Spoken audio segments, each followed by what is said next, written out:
بإحسان.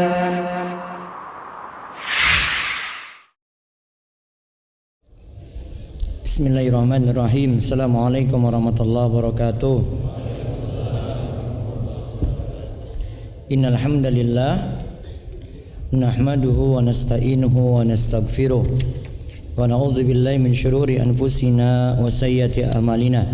May yahdihillahu fala mudhillalah wa may yudlil fala hadiyalah. Wa asyhadu an la ilaha illallah wahdahu la syarikalah wa asyhadu anna Muhammadan abduhu wa rasuluh. Allahumma salli ala nabiyyina Muhammad wa ala alihi wa man tabi'ahum bi ihsanin ila yaumiddin. Allahumma aslih lana dinana alladhi huwa ismatu amrina wa aslih lana dunyana allati fiha ma'ashuna wa aslih lana akhiratana allati fiha ma'aduna waj'alil hayata ziyadatan lana fi kulli khair waj'alil mauta rahatan lana min kulli syarr.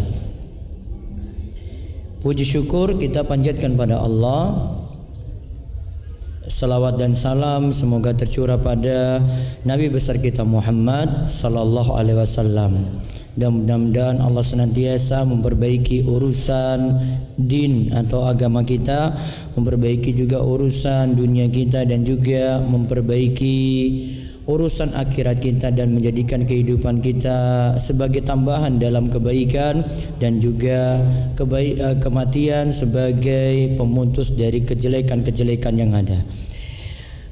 Bapak-bapak dan ibu-ibu sekalian, pada kesempatan sore hari ini badal asar sampai selesai, kita akan membahas kelanjutan tema akhir zaman yang bulan lalu pada Kamis pertama di bulan Februari kami membahasnya, yaitu dengan tema prediksi akhir zaman. Kali ini adalah serial buku yang ketiga dari tema akhir zaman yang kami susun mengenai fitnah Dajjal.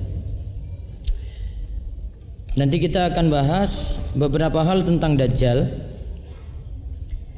yaitu Dajjal itu apa, kemudian Dajjal itu seberat-beratnya ujian, kemudian Dajjal itu dinamakan dengan Al-Masih, sampai pada sifat-sifat Dajjal, berbagai fitnahnya yang ada.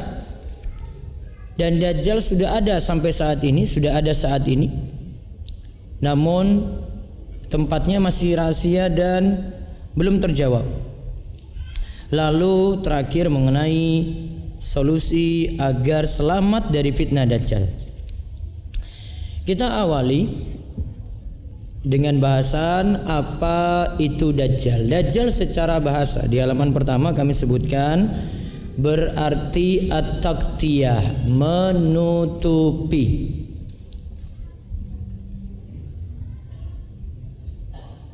Dajjal secara bahasa itu berarti at-taqtiyah, yaitu menutupi. Orang yang berdusta biasa diistilahkan dengan Dajjal,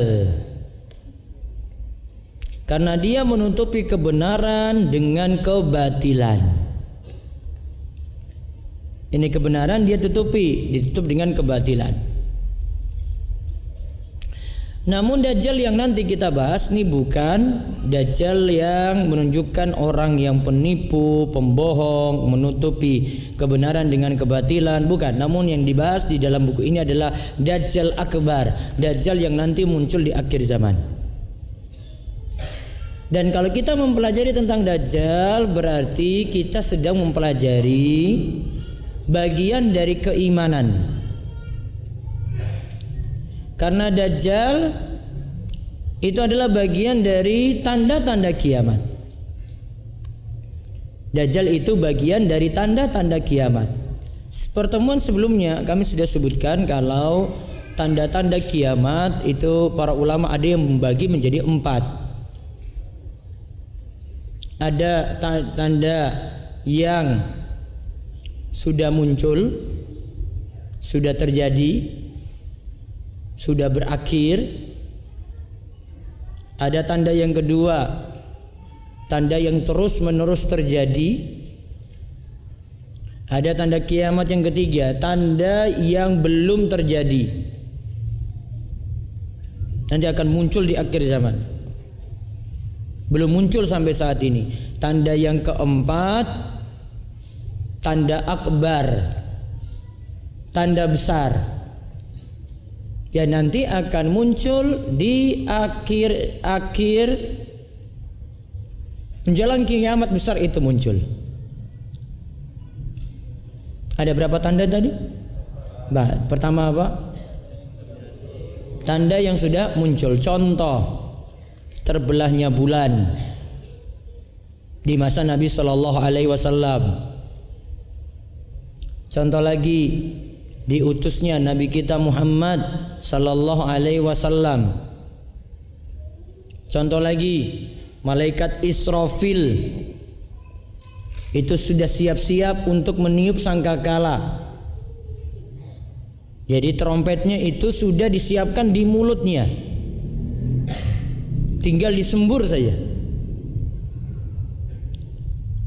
Nah itu tanda yang sudah muncul. Dan tadi yang malaikat Israfil tadi, dia sudah siap-siap meniupnya ini semenjak Nabi kita Muhammad Sallallahu Alaihi Wasallam diutus. Semenjak Nabi kita Muhammad Sallallahu Alaihi Wasallam itu diutus. Berarti sudah berapa tahun itu? Sudah berapa tahun? Hah? Di mulutnya terus tadi sangkakalanya tadi sudah berapa tahun itu? Ini tahun berapa Hijriah? Sekitar 1400 tahun berarti. Kemudian ada tanda yang terus menerus terjadi, terus menerus berulang, seperti kebodohan di mana-mana, zina tersebar, riba dirasakan di mana-mana, jumlah wanita lebih banyak dibanding pria. Ada juga yang disebut oleh Nabi SAW, waktu sudah semakin terasa singkat.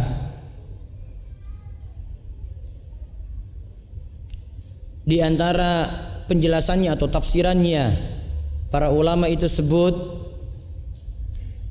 kalau waktu yang terasa singkat tadi karena alat transportasi saat ini sudah mendekatkan yang begitu jauh, dalam waktu singkat itu bisa dicapai, bisa ditempuh,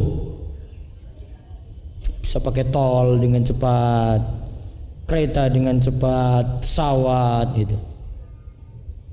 Ya. Kemudian ada lagi pengertiannya karena ada alat komunikasi. Waktu terasa singkat juga karena yang jauh jadi dekat. Ya kan? Yang jauh jadi terasa dekat. Cuma chatting saja dia orang Bekasi dengan orang Jogja. Yang dekat malah terasa jauh. Istrinya di samping, lagi bareng-bareng dia, duduk bareng, ya, dicuekin. Satu tempat tidur lagi.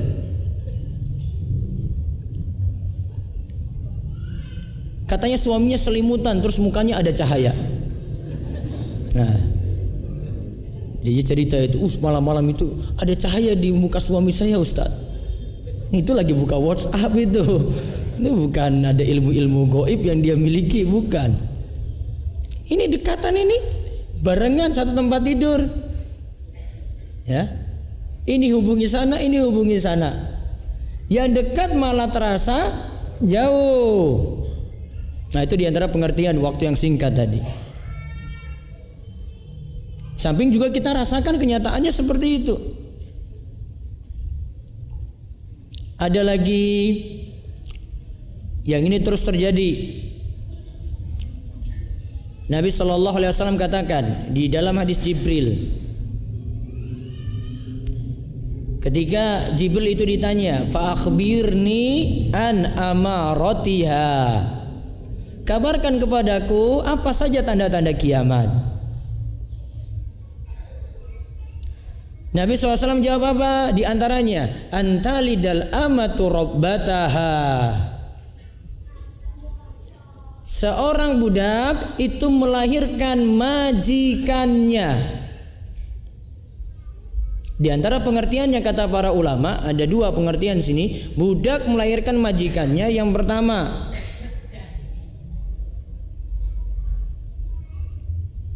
yang pertama pengertiannya adalah di akhir zaman banyak perbudakan karena banyak peperangan.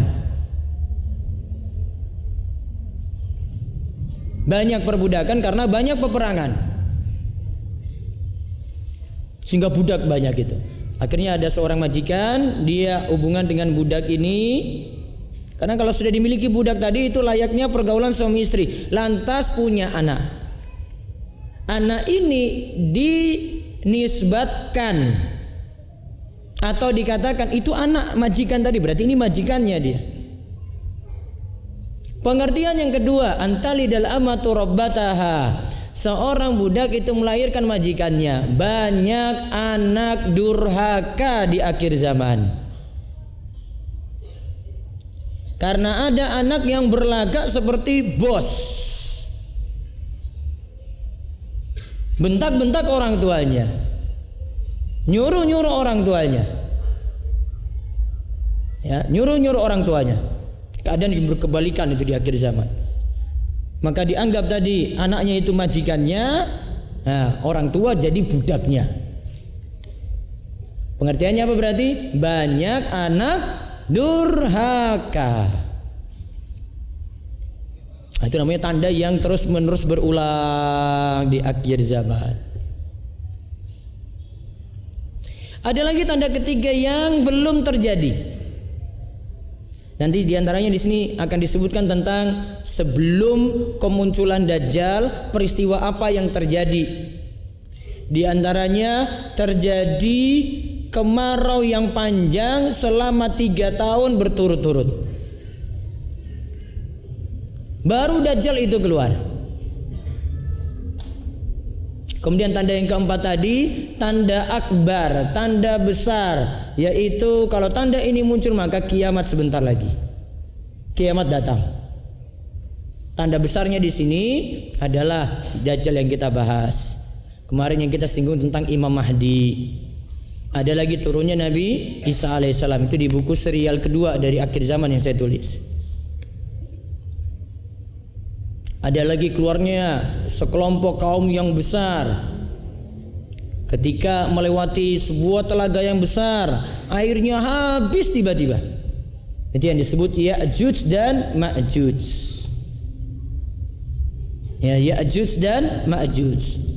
Terbitnya matahari dari arah tenggelamnya. Itu nanti tanda akhir zaman itu. Itu tanda besarnya. Itu yang tadi disebut nomor 4. Nah, yang kita bahas kali ini tentang Dajjal, dan ini bagian dari keimanan sekali lagi pada hari kiamat, karena kiamat itu diawali dengan tanda-tanda dulu. Ya, kiamat itu diawali dengan tanda-tanda terlebih dahulu. Maka kalau kita pelajari hal ini, berarti kita lagi mendalami keimanan yang terkait dengan hari kiamat. Ya, keimanan yang terkait dengan hari kiamat.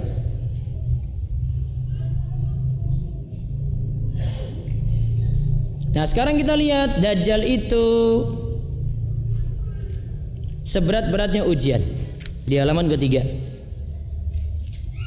Nabi SAW sebutkan, ma baina khalqi adama ila qiyamis saati khalqun akbaru minad dajjal.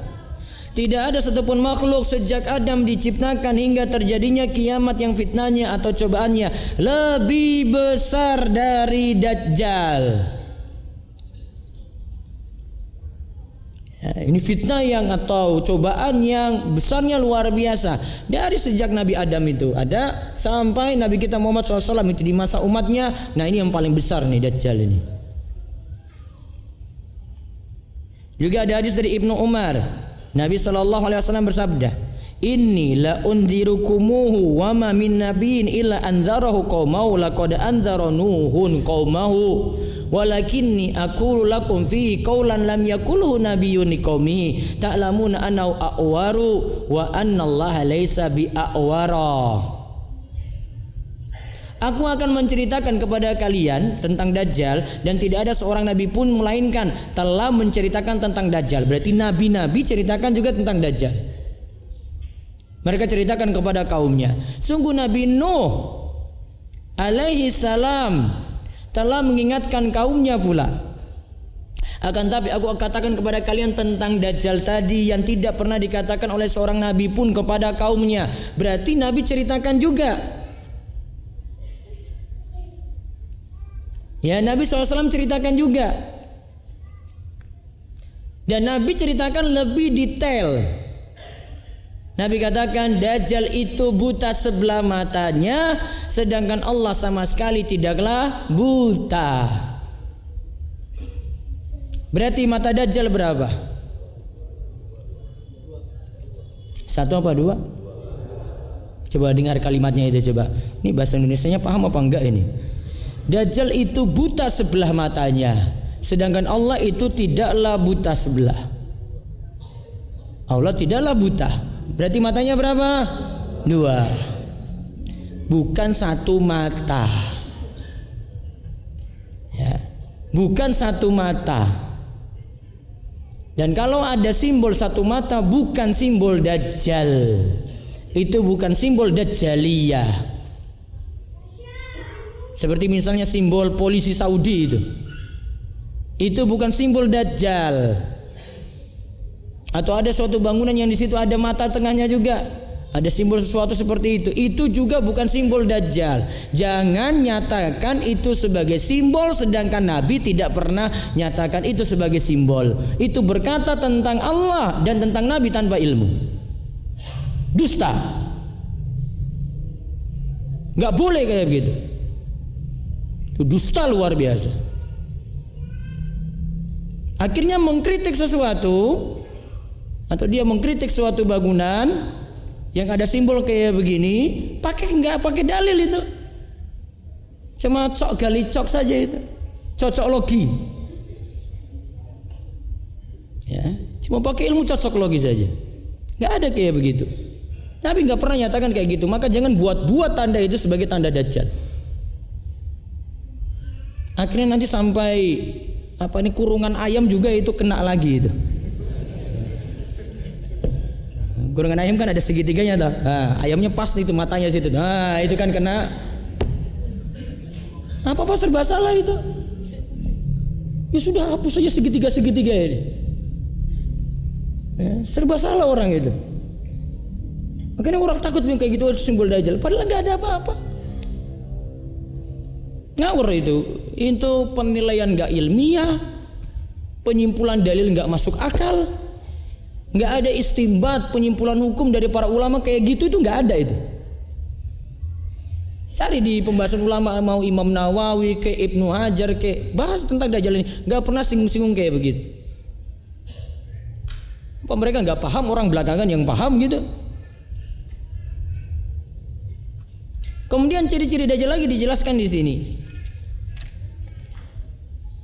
Sambil disebutkan kalau ini fitnah yang besar. Tidaklah seorang nabi pun diutus selain telah memperingatkan kaumnya tentang yang buta sebelah lagi pendusta, yaitu Dajjal tadi. Ketahuilah Dajjal itu buta sebelah, sedangkan Rabb kalian itu tidak buta sebelah. Tertulis di antara kedua matanya itu kafir.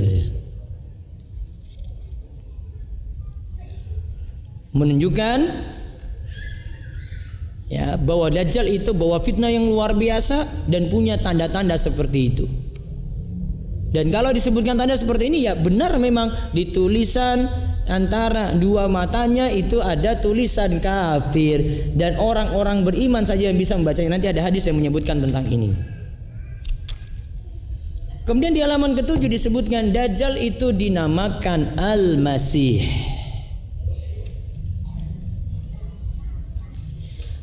Al-Masih secara bahasa itu artinya mengusap.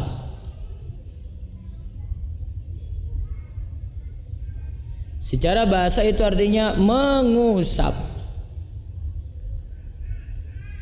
Dan Dajjal nanti ada cerita dia kenalan dengan Tamim Ad-Dari yang bertemu dengan Dajjal langsung. Dia katakan saya itu Al-Masih. Dia enggak katakan saya itu Dajjal, namun dia katakan saya itu Al-Masih. Al-Masih itu penyebutan untuk dua maksud. Pertama untuk maksud untuk orang yang baik, yang kedua untuk maksud untuk orang yang jelek. Maksud untuk orang yang baik adalah untuk Nabi Isa alaihissalam. Karena di antara mukjizat dari Nabi Isa alaihissalam itu dengan cara mengusap lantas yang sakit itu sembuh dengan izin Allah. Mujizatnya siapa? Nabi Isa. Ya, Nabi Isa mujizatnya seperti itu. Ya, ini diantara mujizat yang sampai diklaim Nasrani juga ini sebagai Tuhan. Dia itu anak Tuhan atau dia itu Tuhan. Kemudian Al-Masih bisa merujuk pada orang yang kedua yaitu Dajjal. Yaitu untuk yang berperilaku jelek. Kenapa disebut Al-Masih? Maksud pertama disebut Al-Masih karena Masih itu artinya terusap. Dajjal itu matanya terusap alias buta sebelah. Bisa makna kedua, Dajjal disebut Al-Masih dikarenakan Dajjal akan mengusap seluruh muka bumi selama 40 hari kecuali Mekah dan Madinah. Artinya dia keliling dunia. Kecuali apa tadi?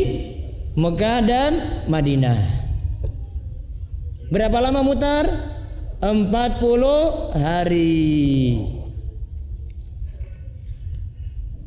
Ini nggak usah dibayangkan ini nanti kendaraannya apa ya Ustadz ya? Kok bisa cepat kayak gitu? Nanti ada penjelasannya. Sebagian yang bahas akhir zaman ini akhirnya sebutkan lagi kendaraannya ini. Ini pakai UFO ini, UFO. Di film Star Wars itu ya. Nah, coba lihat. Itu kan nggak mungkin ada di zaman Nabi kayak gitu kan? Nabi nggak kenal kan? Ulama-ulama juga nggak kenal film itu tuh. Kok bisa itu keluar ini lagi bahas Dajjal ini hal goib, sudah goib, tentukan lagi kendaraan ini. Mungkin anggapannya, yang bisa mengitari dunia 40 hari ini saja ya pakai kendaraan itu. Nabi nggak sebutkan, nggak usah sebut. Ini ada pembahasannya, bagaimana dia keliling dunia itu. Kecuali pada dua tempat, yaitu Mekah dan Madinah. Dan ada nanti 4 masjid yang akan tidak dimasuki Dajjal. Lalu di halaman 9 disebutkan Dajjal itu beritanya mutawatir. Mutawatir itu artinya diriwayatkan dengan periwayatan yang banyak, sehingga orang tidak ragu lagi ketika mendengar berita tentang Dajjal ini. Dajjal itu beritanya mutawatir. Lawan mutawatir itu adalah hadis ahad.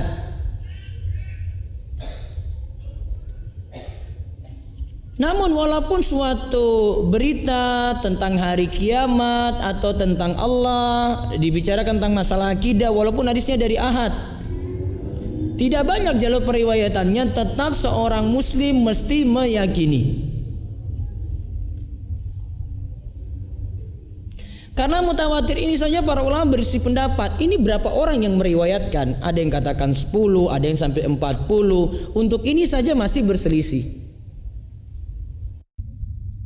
Maka bisa jadi orang yang anggapannya ini 40 orang yang harus meriwayatkan hadis mutawatir ini, ada yang anggap 10, akhirnya bertentangan lagi, sehingga belum suatu yang pasti juga.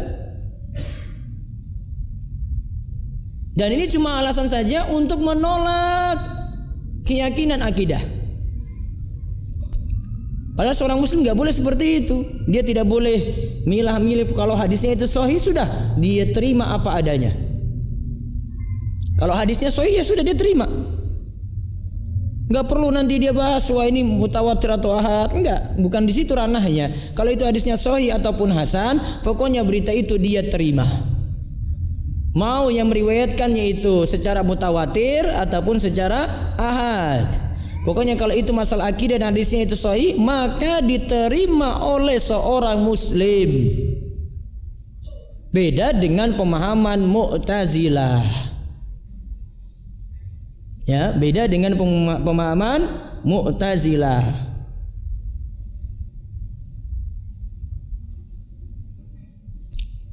Dan ada yang belakangan juga ngikuti ini. Beberapa gerakan dakwah belakangan ngikuti itu juga pemahaman Mu'tazilah dengan mengasumsi kalau hadis yang bisa diterima dalam masalah akidah cuma mutawatir saja.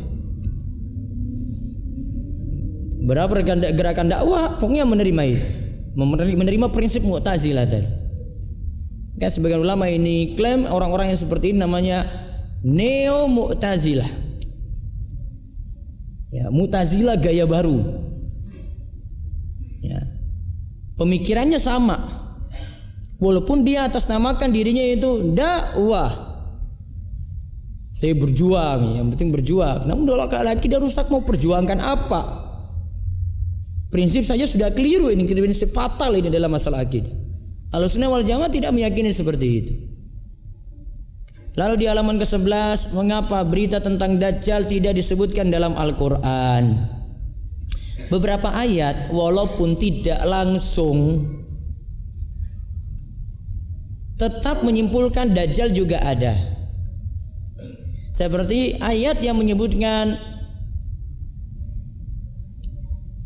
pada hari datangnya ayat dari Rabbmu. Ayat berarti tanda. Seperti Al-An'am ayat 158. Yauma ya'ti ba'du ayati rabbika la yanfa'u nafsan imanuha. Pada hari datangnya ayat dari Rabbmu, tidaklah bermanfaat lagi iman seseorang kepada dirinya sendiri. Padahal Nabi SAW pernah mengatakan 3 tanda, jika semuanya telah terjadi maka tidak akan berguna lagi keimanan seseorang sebelumnya, yaitu keluarnya Dajjal, keluarnya binatang melata atau dabbah, kemudian terbitnya matahari dari barat atau dari tempat terbenamnya. Berarti kalau disebutkan tadi sebagai tanda, sedangkan dalam Al-An'am ayat 158 juga disebut tanda, maka yang dimaksudkan sini adalah diantaranya Dajjal. Juga ada kaitannya dengan surat An-Nisa ayat 159, nanti dikaitkan dengan surat Az-Zukhruf ayat 61. Juga Allah juga katakan tentang makhluk yang besar, la khalqus samawati wal ardi akbar min khalqin nasi walakinna aktsara nasi la ya'lamun. Sesungguhnya penciptaan langit dan bumi lebih besar daripada penciptaan manusia, akan tapi kebanyakan manusia tidak mengetahui. Surat Ghafir Al-Mu'min ayat 57. Padahal Nabi katakan tadi, sudah kita lewat hadisnya, ma baina khalqi adama ila qiyamis saah khalqun akbaru binad dajjal. Tidak ada satupun makhluk sejak Adam diciptakan hingga terjadinya kiamat yang fitnahnya atau cobaannya lebih besar daripada Dajjal. Berarti kalau disebutkan tadi makhluk yang besar, maka yang dimaksudkan situ juga adalah Dajjal. Itu isyarat dari Al-Mu'min ayat 57. Bagaimana keadaan kaum muslimin ketika Dajjal keluar? Lihat di halaman 15 dan 16. Saya bacakan artinya langsung di halaman 16. Ini yang tadi saya sebutkan terjadi 3 tahun kemarau berturut-turut. Disebutkan dalam hadis, diriwayatkan oleh, disebutkan dalam Sahih Al-Jami'. Sesungguhnya 3 tahun sebelum munculnya Dajjal adalah waktu yang sangat sulit, di mana manusia akan ditimpa kelaparan. Allah akan memerintahkan kepada langit pada tahun pertama, langit menahan 1/3 dari hujan. Dan di tahun itu pula memerintahkan kepada bumi untuk menahan 1/3 dari tanaman-tanamannya. Berarti tidak tumbuh 1/3. Pada tahun kedua Allah merintahkan kepada langit untuk menahan 2/3 dari hujannya, dan menahan tanaman-tanaman tadi juga 2/3-nya. Jadi 2/3-nya tidak tumbuh. Di tahun yang ketiga Allah merintahkan kepada langit untuk menahan semua air hujannya. Maka dari langit tidak meneteskan setetes pun air. Dan Allah merintahkan kepada bumi untuk menahan semua tanamannya, nggak tumbuh-tumbuh lagi. Dan semua binatang yang berkuku pun akan mati kecuali yang dikehendaki oleh Allah. Sekarang pertanyaannya, para sahabat tanya pada Nabi, kalau begitu manusia akan hidup pada saat itu bagaimana? Maka beliau menjawab, mereka hidup dengan tahlil, dengan takbir, dan dengan tahmid. Itu sama nilainya dengan makanan. Berarti hidupnya dengan apa tadi? Tahlil, takbir, tahmid. Mereka hidup dengan bacaan zikir la ilaha illallah, Allahu akbar, dan bacaan tahmid alhamdulillah. Itu yang terjadi di akhir zaman nanti. 3 tahun berturut-turut terjadi kekeringan secara berangsur. Baru kemudian Dajjal itu keluar. Sekarang sudah terjadi apa belum? Sudah belum? Hah? Sudah apa belum? Masih hujan biasa. Kemudian sekarang masuk sifat-sifat Dajjal. Dajjal itu ciri-cirinya kayak gimana dong? Apa Dajjal itu monster? Ya, atau makhluk yang kayak di film-film yang seram-seram gitu? Nah, sebagian tadi sudah kita temukan ciri-cirinya. Dajjal itu buta sebelah. Apalagi di antara 2 matanya ada tulisan apa? Kafir. Pernah Rasulullah SAW sebut demikian. Ketika saya tidur, saya bermimpi tawaf di Ka'bah, kata Nabi. Ada orang yang rambutnya lurus, kepalanya meneteskan atau mengalirkan air. Maka saya bertanya, siapa ini? Dijawab, itu Nabi Isa bin Maryam. Apa ciri-cirinya tadi? Apa ciri-cirinya? Rambutnya lurus, kepalanya meneteskan atau mengalirkan air. Berarti kalau ada yang gambar rambutnya keriting, salah. Ini keyakinan kita. Kemudian aku menoleh, tak taunya ada seorang yang badannya besar, warnanya kemerah-merahan, rambutnya keriting, matanya buta sebelah kanan, seolah-olah matanya itu anggur yang menjorok. Mereka jelaskan itu Dajjal. Manusia yang paling mirip dengannya adalah Ibnu Qattan, laki-laki dari Bani Khuza'ah. Apa ciri-cirinya tadi? Badan besar, warna kemerah-merahan, rambutnya apa? Keriting. Makanya di cover bukunya itu lihat rambutnya apa itu, cover buku, coba lihat. Apa itu? Rambutnya apa? Keriting. Ini enggak Sarah, ini lagi enggak singgung ini ya, ini Dajjal ini memang. Ya. Warnanya kemerah-merah. Nah, itu di antara ciri-cirinya. Ada lagi ciri-ciri yang lainnya. Aku telah menceritakan perihal Dajjal kepada kalian hingga aku khawatir kalian tidak mampu memahaminya. Sesungguhnya Al-Masih Dajjal itu seorang laki-laki yang pendek, besar namun pendek. Tadi kan disebut besar kan? Kakinya bengkok, ada yang katakan seperti huruf O. Berambut keriting, buta sebelah, dan matanya tidak terlalu menonjol dan tidak pula terlalu tenggelam. Jika kalian merasa bingung, ketahuilah Rob kalian tidak buta sebelah. Kemudian ada ciri-ciri yang lainnya lagi. Dajjal buta sebelah, putih dan berkilau, seolah kepalanya adalah kepala ular. Seolah ya, berarti bukan kepala ular, seolah seperti kepala ular. Yang paling mirip dengannya adalah Abdul Uzza bin Qattan. Tadi disebut Ibnu Qattan. Jika dia itu celaka dan sesat, maka ketahuilah Tuhan kalian tidaklah buta sebelah. Juga disebutkan sesungguhnya aku adalah penutup dari 1000 nabi. Nabi SAW sebut, aku adalah penutup dari 1000 nabi atau yang lebih telah diutus, dan tidaklah ada seorang nabi yang diutus kecuali telah memperingatkan kepada umatnya tentang Dajjal, dan sungguh aku telah diberi penjelasan berkenaan dengannya yang tidak diberikan kepada seorang pun. Sesungguhnya Dajjal itu buta sebelah, Rob kalian tidak buta sebelah, mata kanannya melotot, tidak bisa dipungkiri, seakan-akan daak yang menempel pada tembok yang dicat, sedang mata kirinya seperti bintang yang terang. Dan bagian yang buta itu sebelah kanannya. Aku juga diberi penjelasan tentang semua ucapan dan gambaran surga yang berwarna hijau yang mengalir sungai-sungai di dalamnya, serta gambaran neraka yang berwarna hitam berasap. Ini tentang gambaran surga neraka. Awalnya disebutkan tentang Dajjal. Ciri-ciri yang lainnya lagi yang tadi sudah disebut.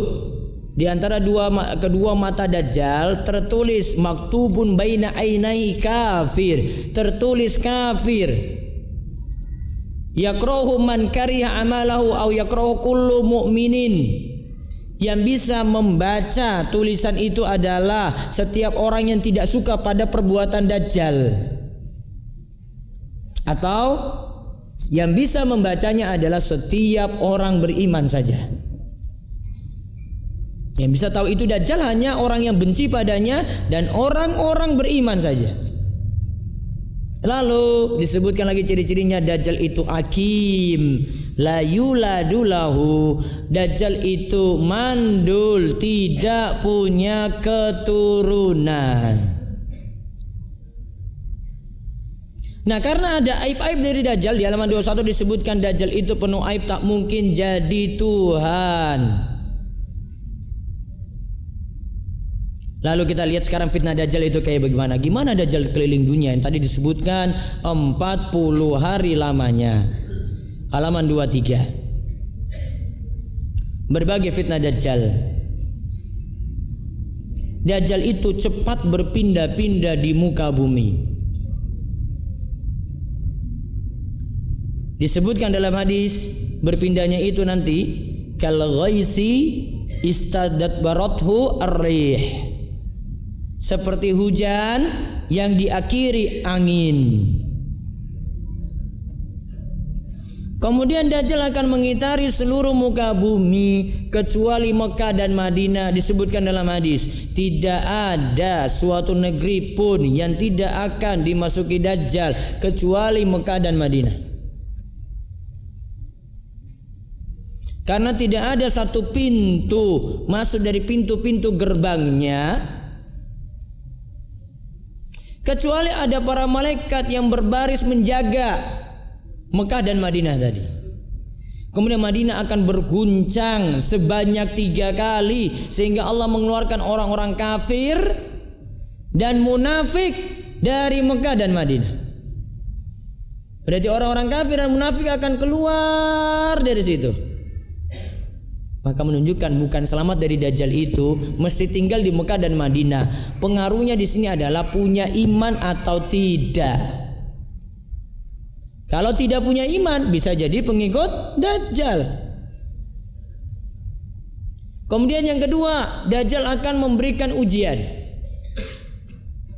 dengan menyodorkan ini surga, ini neraka, yaitu ada di sini air dan ada di sini api. Saya ringkaskan di sini. Dajjal akan sodorkan ini, maka kita pilih, disuruh memilih yang berkebalikan. Ada di situ air itu sejatinya api, ada di situ api sejatinya itu adalah air. Berarti milih api apa milih air ketika Dajjal sodorkan tadi? Milih api. Saking ujiannya kayak gitu. Yang ketiga, Dajjal itu meminta tolong pada setan. Di antara fitnah Dajjal adalah ia akan berkata kepada seorang Arab, pikirkanlah olehmu, sekiranya aku dapat membangkitkan ayah dan ibumu yang telah mati. Lalu laki-laki Arab itu menjawab, ya. Itu cuma Dajjal suruh, kamu harus ngakui saya sebagai Tuhan berarti. Kalau saya bisa bangkitkan ayah dan ibumu. Sampai bisa bangkitkan ayah dan ibunya, dia di sini caranya. Kemudian muncullah setan yang menjelma jadi ayah dan ibunya. Kemudian akhirnya orang ini jadi pengikut Dajjal. Berarti Dajjal minta tolong sama siapa? Setan. Kemudian benda mati dan hewan patuh akan perintah Dajjal. Disebutkan dalam hadis, ia mendatangi kaum dan menyuruh mereka menerimanya. Ia merintahkan pada langit manut, hujan turun. Ia merintahkan pada bumi, maka bumi mengeluarkan tumbuh-tumbuhan. Bumi manut juga pada Dajjal. Lalu binatang ternak, mereka pergi dengan punuk yang panjang, lambung yang lebar, dan kantong susu yang berisi. Lalu kehancuran datang, dan lalu ia berkata, keluarkan harta simpananmu, wahai bumi. Lalu harta simpanannya mengikutinya seperti lebah-lebah jantan.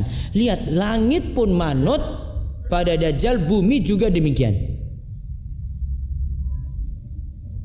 Sampai benda-benda itu seperti itu. Namun ingat, kok Dajjal bisa seperti ini? Karena tetap masih kehendak Allah. Allah beri ujian lewat Dajjal untuk menguji ada yang beriman ataukah tidak. Sama seperti adanya keadaan setan. Karena mungkin ada yang beranggapan, sudahlah, kenapa Allah diciptakan setan? Kenapa enggak orang-orang baik semuanya saja gitu? Enggak usah ada setan-setan lah. Akhirnya kan saya jadi enggak sholat nih. Kenapa enggak diciptakan saja semua yang baik-baik, makhluk yang baik-baik saja? Kok ada setan? Sama seperti hewan-hewan juga kan? Hewan apa yang jahat-jahat coba? Ular. Apa tujuannya kok diciptakan yang jelek-jelek? Di antaranya sebagai bahan ujian. Setan itu untuk menguji manusia itu mau beriman pada Allah enggak? Imannya itu jujur enggak? Sehingga butuh diuji. Kalau nggak seperti itu kan orang nggak ada ujian. Sama seperti orang itu kalau ini main bola aja ini, gawangnya nggak dijaga siapa-siapa. Dia tendang dari gawang yang satu ke gawang yang lainnya, masuk, asik nggak? Nggak ada siapa-siapa.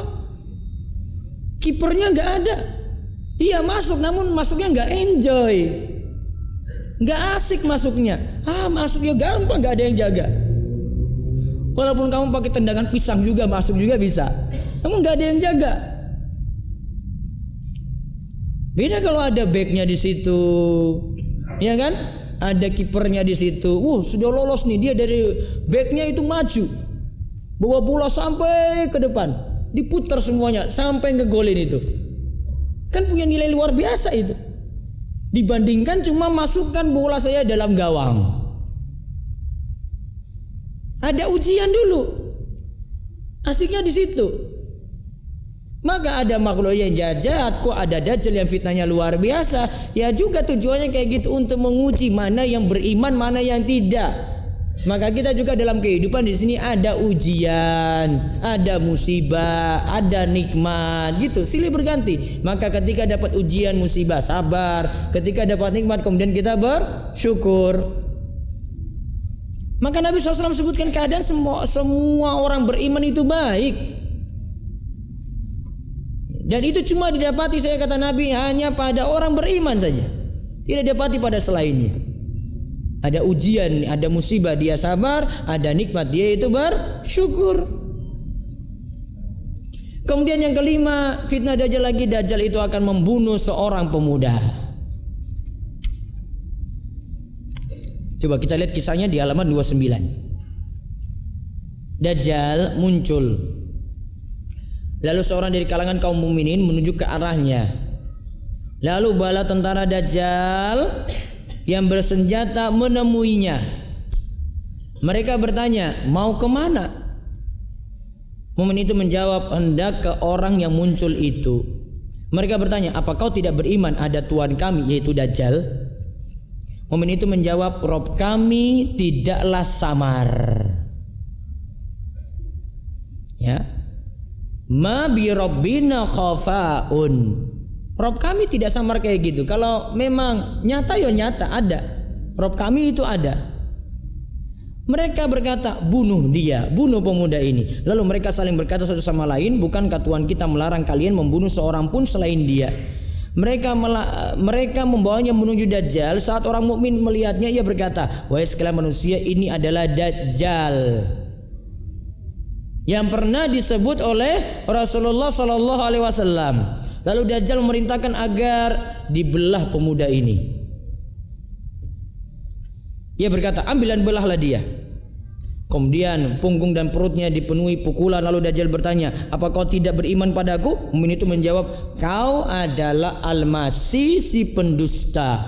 Lalu Dajjal memerintahkannya digergaji dari ujung kepala sampai pertengahan antara kedua kaki. Dibelah, digergaji pemuda ini jadi dua. Setelah itu Dajjal berjalan di antara dua potongan tubuh itu.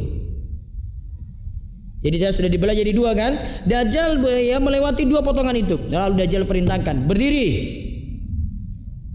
Tubuh itu tiba-tiba berdiri. Selanjutnya Dajjal tanya lagi, apa kamu masih mau beriman padaku atau tidak? Ia menjawab, aku semakin yakin kamu itu Dajjal.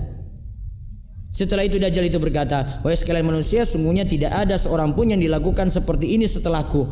Lalu Dajjal mengambilnya untuk disembelih. Kemudian antara leher dan tulang selangkanya diberi perak, tapi Dajjal tidak mampu membunuhnya. Kemudian kedua tangan dan kaki orang itu diambil lalu dilemparkan. Orang-orang mengiranya dilempari ke neraka, tapi sungguhnya ia dilemparkan ke surga tadi, yang kita sodorkan tadi dua ujian tadi.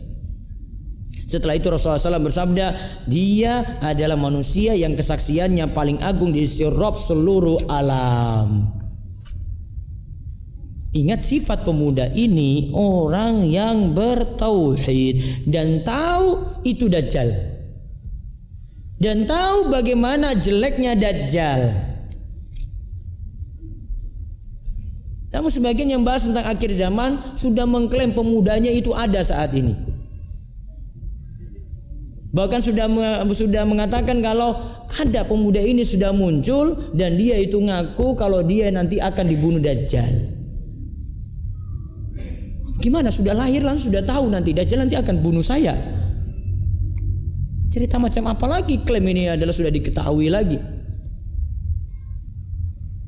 Ini video-video YouTube ini kadang ngawur-ngawur sekali. Dan itu cuma ditemukan di negeri kita saja. Gak ada video orang Arab itu bahas kayak gini, gak ada itu. Cuma di negeri kita saja itu. Ngaku kayak begini, nanti ngaku bertemu Imam Mahdi yang pernah saya ceritakan sebelumnya itu. Cuma dapat dari berita WA pun itu dari temannya gak mau disebutkan namanya. Katanya ulama Madinah juga sudah tahu, itu pun ulama Madinah tidak mau disebutkan namanya juga. Semua serba majhul. Oh, dalam ilmu hadis itu hadis tertolak benar-benar itu. Jadi kayak kamu bawa cerita, terus kamu bilang, itu teman saya. Iya, temanmu siapa? Beritahu aja gitu dong.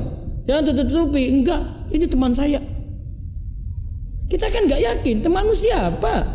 Saya pengen cek itu beritanya. Dapat dari teman lagi, iya teman keduamu siapa lagi? Kan majhul namanya. Majhul itu kalau dalam ilmu hadisnya sudah ditolak mentah-mentah itu. Dalam hadis itu harus jelas itu. Ini perawinya siapa nih? Siapa. Dapat dari mana? Ini ambil dari siapa? Ambil dari siapa lagi? Nama harus jelas. Sehingga orang nanti bisa dinilai ini jujur atau tidak. Kayak gitu tuh kalau mau dapat berita itu. Nah, sekarang cerita berikutnya tentang Tamim Ad-Dari yang pernah bertemu Dajjal. Tamim Ad-Dari ini seorang Nasrani dulunya. Sebelum masuk Islam dia itu seorang Nasrani. Sebelum masuk Islam, Tamim itu pernah melihat dan berbicara langsung dengan Dajjal. Baru kemudian ketika dia masuk Islam, dia ceritakan hal ini pada Nabi SAW. Kemudian Nabi benarkan, iya betul itu Dajjal itu. Suatu saat ceritanya itu, saya ringkaskan ceritanya. Jadi Tamim itu pergi. Ceritanya dia di halaman 35. Ia memberitakan bahwa ia naik kapal bersama 30 orang dari kabilah Lakham dan Juzam. Di tengah perjalanan mereka dipermainkan badai ombak hingga berada di tengah laut selama 1 bulan. Terombang-ambing dengan ombak tadi. Akhirnya terdampar di sebuah pulau di tengah lautan. Terus saat tenggelam matahari, mereka pun duduk di perahu-perahu kecil. Mereka pun masuk ke pulau tersebut, lalu menjumpai binatang yang berambut sangat lebat dan kaku, hingga mereka tidak tahu mana kubul mana duburnya, karena demikian lebat bulunya. Disebutkan terdampar di mana tadi? Terdampar di mana tadi? Pulau. Pulau apa? Pulau mana? Sebutkan enggak? Apa Sumatera? Apa Jawa? Apa Kalimantan? Atau mungkin ada pulau kosong di Indonesia? Enggak disebut, tadi disebut enggak? Tidak. Maka sudah majhulkan saja, enggak usah disebut. Dan enggak perlu bapak-bapak cari-cari. Saya ingin tahu pulaunya Dajjal di mana itu. Saya ingin kayak Tamim Ad-Dari juga, cari Dajjal, enggak usah cari-cari masalah lah. Karena pulau ini majul di sini, enggak diberitahu. Cuma Tamim sudah beritahu, saya terdampar di pulau. Tamim juga enggak tahu itu pulau apa. Lalu dia bertemu dengan hewan tadi. Terus ketika bertemu, mereka kemudian rombongan Tamim ini tanya, celaka, kamu ini apa? Kemudian binatang itu ngomong, saya ini Al-Jassasah. Lihat penyebutannya di halaman 35 ya. Saya ini Al-Jassasah. Apa itu Al-Jassasah? Kemudian dia berkata lagi, binatang ini katakan, kamu pergi saja.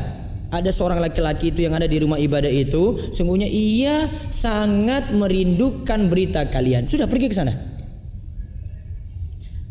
Kemudian Tamim menceritakan ketika dia menyebutkan untuk kami seorang laki-laki, kami pun menjadi khawatir, jangan-jangan binatang tadi itu setan. Kami pun bergerak menuju kepadanya dengan cepat hingga kami masuk ke tempat ibadah itu. Ternyata di dalamnya ada orang yang besar yang pernah kami lihat dan paling kuat ikatannya. Padahal tadi disebutkan Dajjal itu pendek, nah ini besar. Taruhlah kita anggapannya itu pokoknya tubuhnya besar. Ingat ya, di sini katakan tidak pernah kami lihat dan paling kuat ikatannya, berarti dia dalam keadaan terikat. Kedua tangannya terikat dengan lehernya, antara dua lutut dan dua mata kakinya terikat dengan besi. Kami katakan, celaka kamu ini apa? Kemudian kalian telah mampu mengetahui tentang aku, maka beritakan kepadaku siapa kalian ini. Nah, kemudian Tamim dan rombongannya cerita tadi sampai mereka ketemu dengan Al-Jassasah tadi. Nah, lalu orang tadi yang dalam rumah ibadah itu kemudian tanya-tanya. Setelah diceritakan sampai akhirnya bertemu dengan dia di tempat ibadah, kemudian dia tanya-tanya lagi. Ya, Dajjal tanya, kabarkan kepadaku tentang pohon-pohon kurma di Baisan. Apa maksud engkau tanya kayak gini? Kata rombongan Tamim. Aku bertanya kepada kalian tentang pohon kurma, apakah masih banyak berbuah? Kemudian Tamim dan kawan-kawannya jawab, iya. Tadi ciri-ciri Dajjal apa tadi? Sebelum Dajjal keluar apa yang terjadi? Nah, kemarau. Berarti kalau masih ada pohon kurma berarti Dajjal belum keluar. Maka Dajjal katakan, sesungguhnya hampir-hampir dia tidak akan mengeluarkan buahnya lagi. Tunggu waktunya. Nanti pohon-pohon itu tidak akan mengeluarkan buahnya lagi. Kabarkan pula kepadaku tentang danau Tobariyah. Dan dicari di internet ada danau namanya Danau Tobariyah. Tanya lagi, apa maksudnya?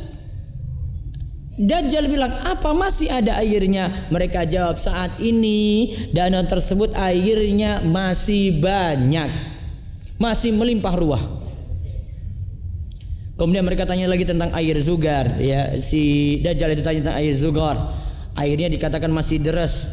Terus tanya juga tentang Nabi Ummiyin, yaitu Nabi kita Muhammad Sallallahu Alaihi Wasallam. Kemudian rombongan Tamim jawab, dia yaitu Nabi Muhammad telah muncul dari Mekah dan saat ini tinggal di Yasrib.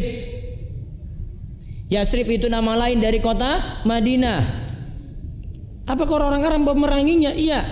Ia mengatakan lagi, apa yang ia lakukan terhadap orang-orang Arab tadi? Maka Tamim dan kawan-kawan itu jawab, bahwa ia telah menang atas orang-orang Arab dan mereka taat kepadanya, dan ia mengatakan itu sudah terjadi. Kami katakan iya. Kemudian ia mengatakan sungguhnya amat baik bila mereka menaatinya, yaitu menaati Nabi Muhammad tadi. Kemudian Dajjal sebut seperti ini, aku akan beritahukan kalau begitu tentang aku itu siapa. Sesungguhnya aku adalah Al-Masih. Tadi ya, nama lain apa tadi? Dajjal. Dan sudah hampir dekat aku diberi izin untuk keluar. Namun ketika di pulau tadi masih apa keadaannya? Terikat, belum ada kekuatan. Kemudian nantinya aku keluar lalu berjalan di bumi dan tidak kutinggalkan satu negeri pun kecuali aku akan turun padanya dalam waktu 40 malam kecuali Mekah dan Thaibah, Madinah. Keduanya diharamkan bagiku. Setiap kali aku masuk pada salah satu kota ini, malaikat menghadangku dengan pedang terhunus di tangan, menghalangiku darinya, dan sesungguhnya pada tiap celah ada para malaikat yang menjaga dua kota tadi. Fatimah mengatakan, maka Rasulullah SAW bersabda sambil menusukkan tongkat di mimbar, inilah Thaibah, inilah Thaibah, inilah Thaibah, yaitu maksudnya kota Madinah. Terus apakah aku telah beritahukan kalian tentang hal itu? Orang-orang jawab iya. Nabi SAW pun bersabda, sungguhnya cerita Tamim itu menakjubkanku. Kisahnya sesuai dengan apa yang aku ceritakan kepada kalian tentang Dajjal serta tentang Mekah dan Madinah. Kemudian beliau bersabda, ketahuilah bahwa ia berada di lautan Syam atau lautan Yaman. Oh tidak, bahkan dari arah timur. Tidak, bahkan dari arah timur. Tidak, dia dari arah timur. Dan beliau mengisyaratkan tangannya ke arah timur. Indonesia sebelah mananya? Dari Madinah Indonesia sebelah mana?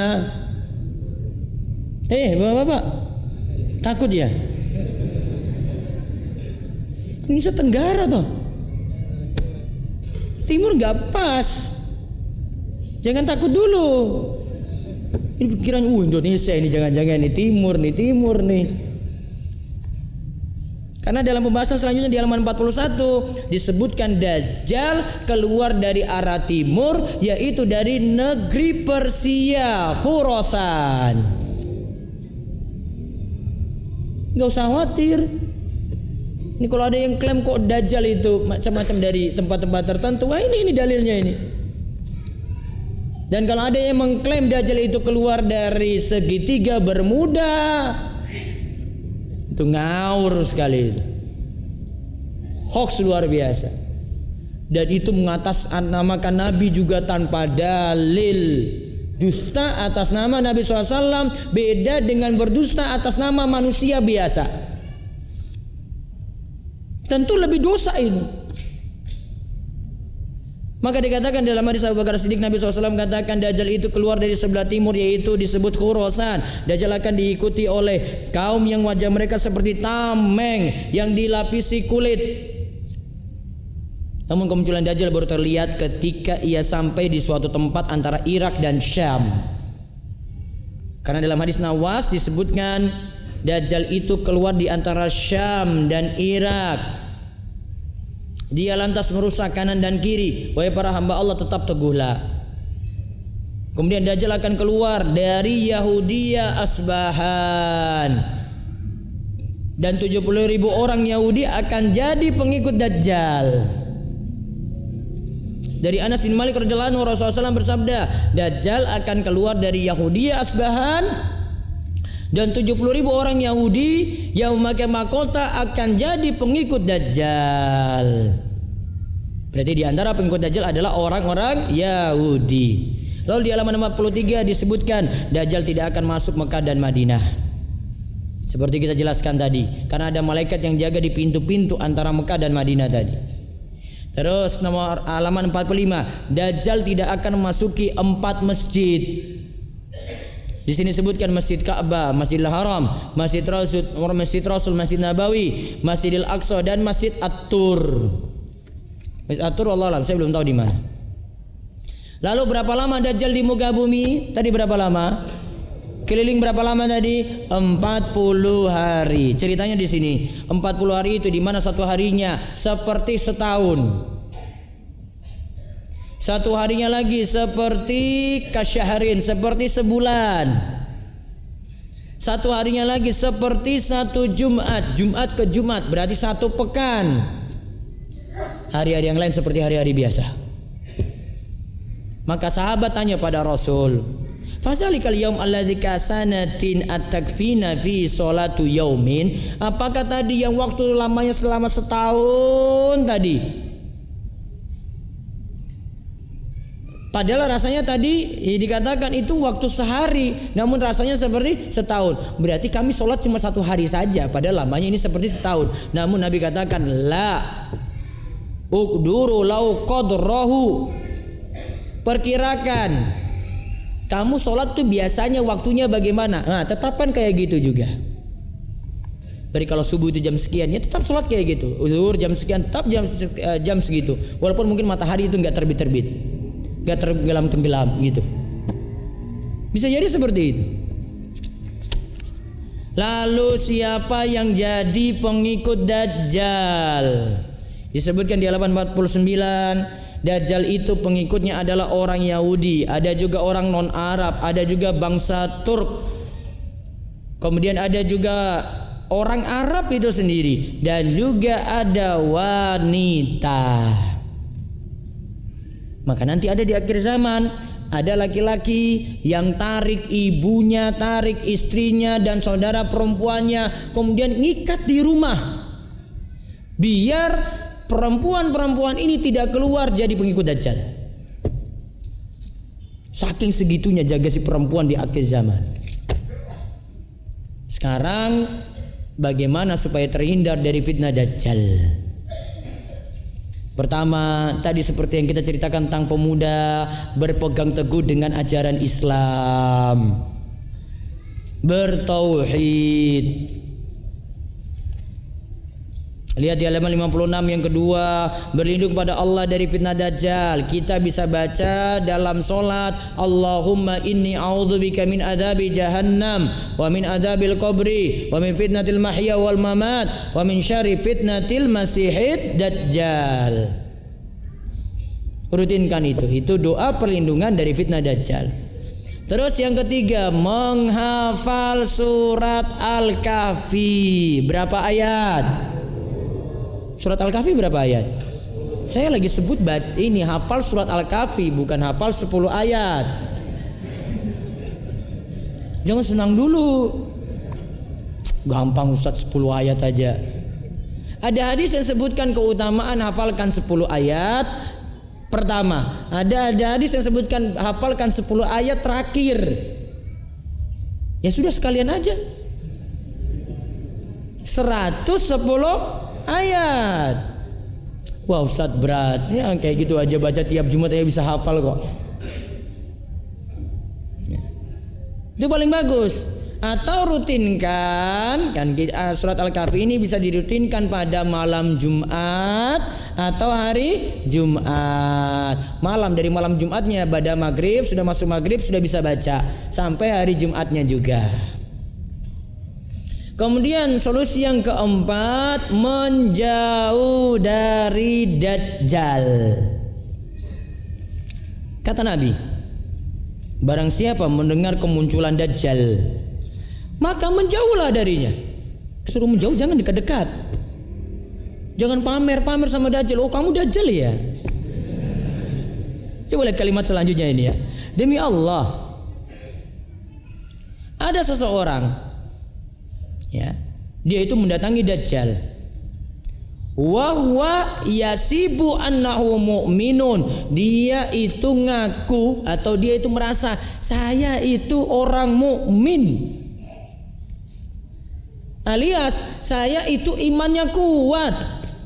Fayattabihu mimma yub'atsu bihi minasyubahat aw lima yub'atsu bihi minasyubahat. Lantaran tadi terlalu pede, malah dia menjadi pengikut Dajjal karena terkena syubhatnya Dajjal. Tadi pemuda yang datang pada Dajjal saja mau dibunuh tadi. Sudah dibunuh kan? Cuma suruh ngaku apa? Kamu harus ngakui saya sebagai Tuhan. Dajjal itu bilang.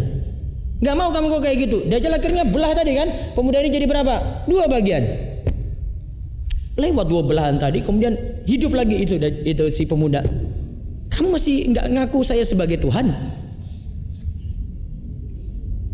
Itu kalau orang lain mungkin, wah itu sudah ngaku itu, benar kamu hidupkan saya lagi dong.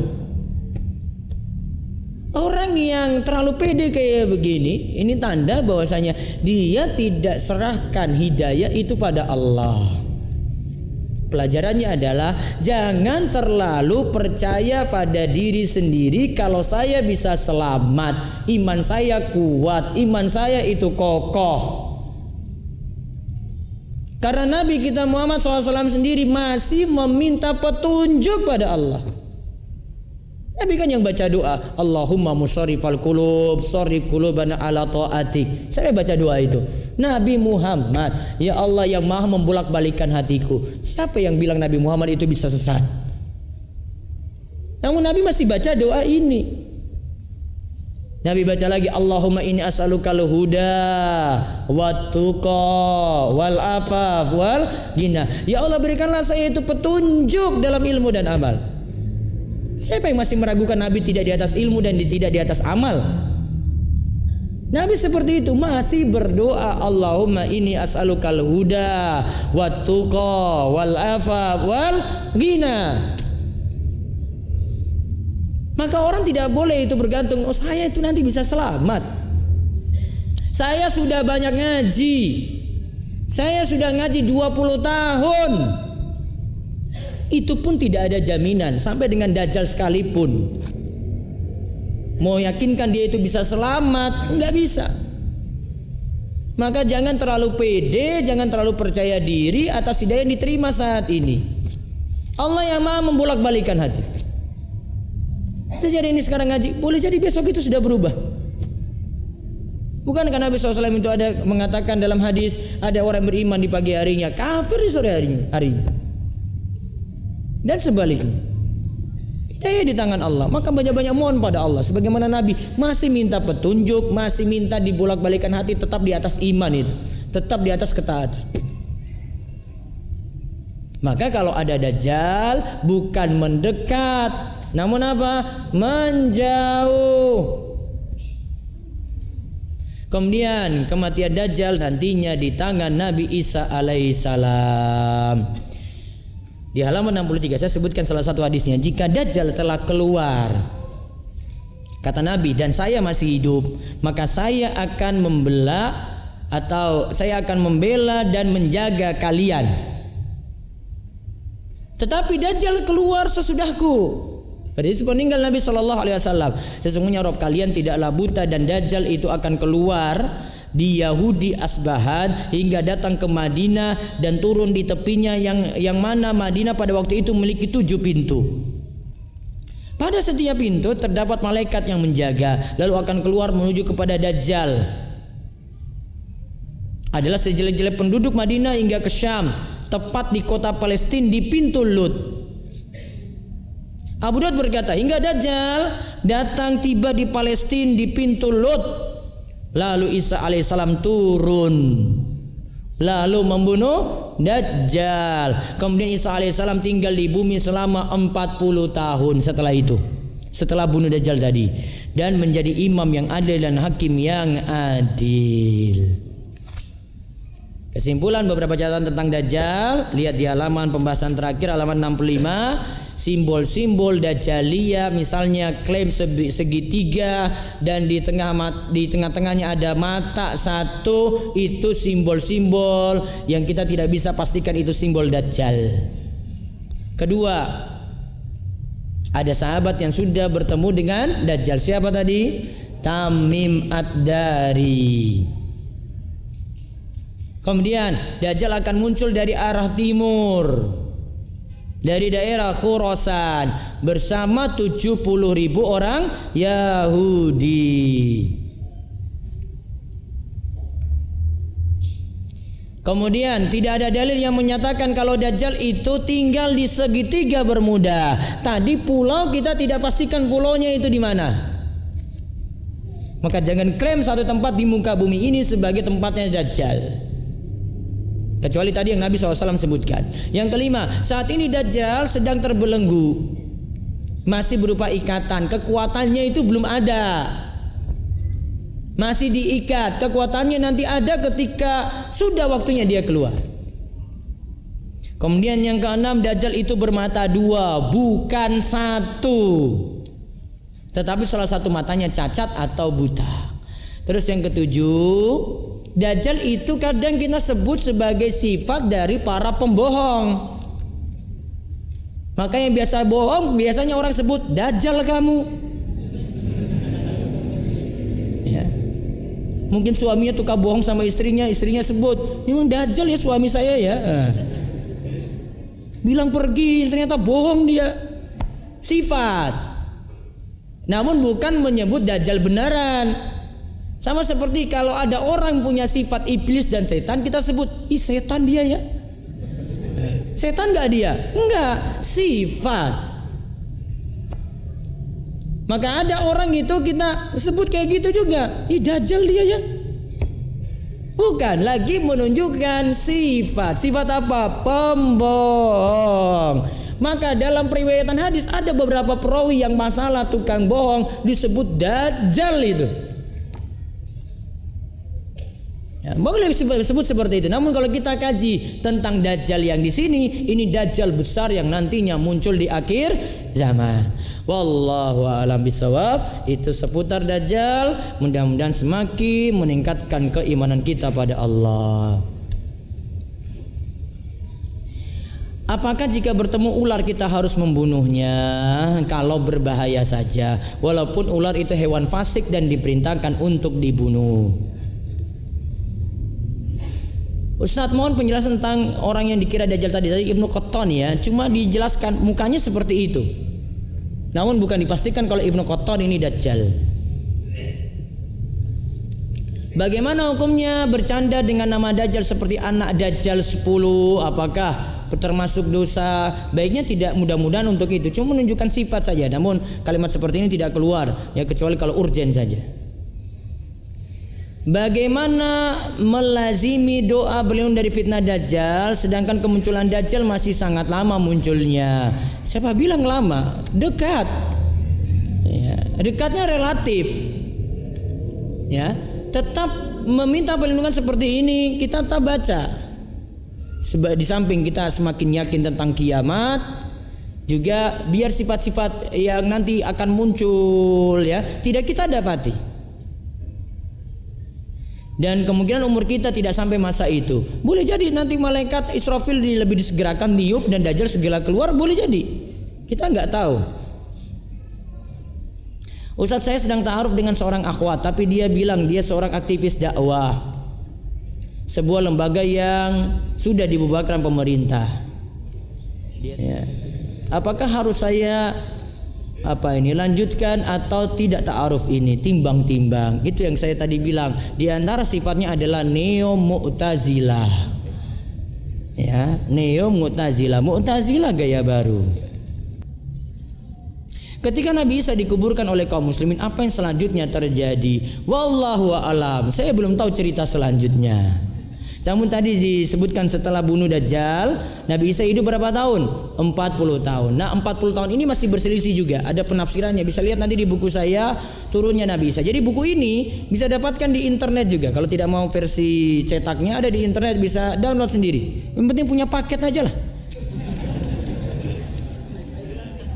Gratis. Apakah Dajjal dilahirkan? Jika iya, siapa orang tuanya? Wallahu a'lam. Jangan tanya yang ada, gak ada ceritanya dalam hadis. Saya nggak tahu bapak ibunya siapa. Kok biarkan anaknya terlantar di pulau itu? Allahu a'lam, nggak tahu. Iya kan? Kok sudah 1400 tahun berarti Ustadz? Iya, sudah lama sekali. Ya kan? Kok dibiarkan, kasihan dia makan bagaimana? Nggak usah diurus. Bukan urusanmu. Bagaimana dengan Ibnu Sayyad? Apakah dia Dajjal? Saya belum mengkaji lebih jauh tentang Ibnu Sayyad.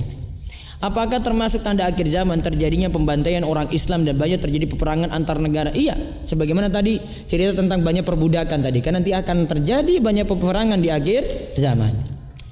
Virus corona. Apa hukumnya belanja berlebihan karena takut virus corona? Orang desa saya waktu dengar kayak begini itu mereka bilang itu orang-orang serakah.